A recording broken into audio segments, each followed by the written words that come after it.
Student, তোমরা যারা ক্যালকাটা ইউনিভার্সিটির আন্ডারে 5th সেমিস্টারের ছাত্রছাত্রী আছো এবং তোমাদের এডুকেশন অর্থাৎ শিক্ষাবিজ্ঞান সাবজেক্টে অনার্স আছে, তোমাদের জন্য আজকের ক্লাসটা খুবই গুরুত্বপূর্ণ। আজকের ক্লাসে তোমাদের ডিএসসিসি 11 পেপার, এই পেপার থেকে 100% কমনযোগ্য সাজেশন নিয়ে আলোচনা করব। এবং তোমরা যারা ইংলিশ ভার্সনের স্টুডেন্ট আছো, তোমরাও আজকে ক্লাসটা দেখো, কারণ সাজেশনটা তোমরা ইংলিশেও পেয়ে যাবে। এবং এই পেপারের সিলেবাস তোমরা জানো একটু বড় আছে, প্রথম দুটো পেপারের সিলেবাসের তুলনায় এই পেপারের সিলেবাস একটু বড়। তবে আমি প্রতিটা ইউনিট থেকে তোমাদের 10 নম্বরের মোস্ট ইম্পর্টেন্ট প্রশ্ন বাছাই করে দিয়েছি, 2 থেকে 3টি প্রশ্ন। এগুলো করলেই তোমরা এই পেপার থেকে 100% কমন পাবে। আর সেমিস্টার পরীক্ষায় সাফল্য মানেই ভাস্কর স্যারের সাজেশন এবং উন্নত মানের নোটস। এটা কিন্তু আমার কথা নয়, এটা তোমাদের কথা, অর্থাৎ বিভিন্ন কলেজের ছাত্রছাত্রীদের কথা। চলে এবার তোমরা সম্পূর্ণ সাজেশনটা দেখে নাও। তোমাদের ডিএসসিসি 11 পেপারের সম্পূর্ণ সাজেশন দেখো। আর প্রথমে তোমাদের ইউনিট 1-এ 10 নম্বরের প্রশ্ন যেগুলো তৈরি করবে দেখো। আর তোমরা যারা ইংলিশ ভার্সনের স্টুডেন্ট আছো, তোমরাও আজকে ক্লাস দেখো, কারণ সাজেশনটা ইংলিশেও আছে। প্রতিটা প্রশ্ন বাংলায় লেখা আছে, তার নিচে ইংরেজিতেও লেখা আছে। প্রথম প্রশ্ন, পরিমাপ ও মূল্যায়নের সংজ্ঞা দাও, এদের মধ্যে পার্থক্য বিস্তার আলোচনা করো, আর শিক্ষাক্ষেত্রে মূল্যায়নের পরিধি ব্যাখ্যা করো।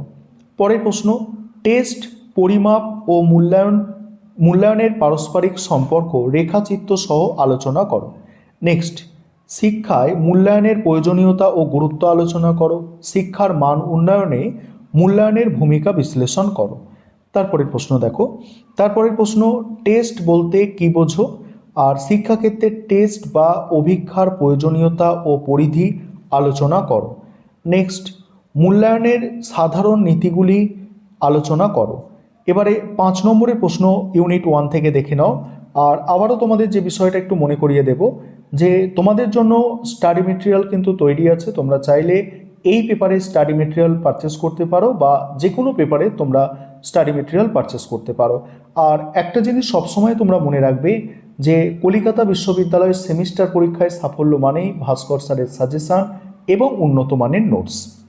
দেখো এবারে 5 নম্বরের প্রশ্ন, এখান থেকে পরিমাপ ও মূল্যায়নের মধ্যে প্রধান পার্থক্যগুলি লেখো।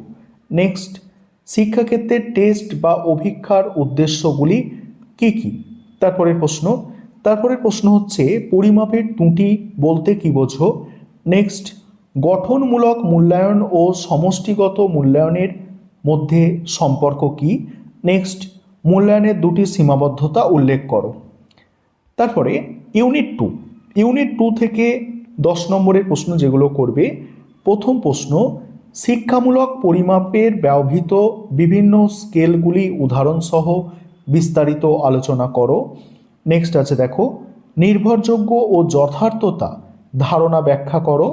একটি অভিক্ষার যথার্থতা নির্ণয়ের পদ্ধতিগুলি আলোচনা করো।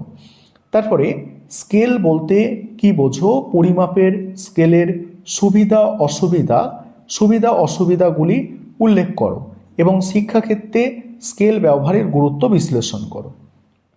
তারপরে নির্ভরযোগ্যতা বলতে কি বোঝো, নির্ভরযোগ্যতা ও যথার্থতার মধ্যে সম্পর্ক আলোচনা করো। তারপরে প্রশ্ন, এবার 5 নম্বরের প্রশ্ন এই ইউনিট থেকে দেখো। এই ইউনিট থেকে 5 নম্বরের প্রশ্ন তোমরা দেখে নাও।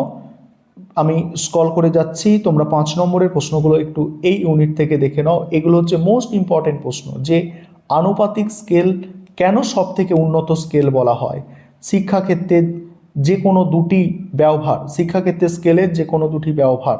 পরের প্রশ্ন আছে, যথার্থতার বিভিন্ন প্রকারভেদগুলি কি কি, সংক্ষেপে লেখো। তারপরে 3 নম্বর ইউনিট, অর্থাৎ এই পেপারের শেষ ইউনিট, এই ইউনিট থেকে 10 নম্বরের প্রশ্ন। প্রথম প্রশ্ন, গঠনমূলক ও সমষ্টিমূলক মূল্যায়নের সংজ্ঞা দাও, এদের মধ্যে পার্থক্য ও বৈশিষ্ট্য আলোচনা করো।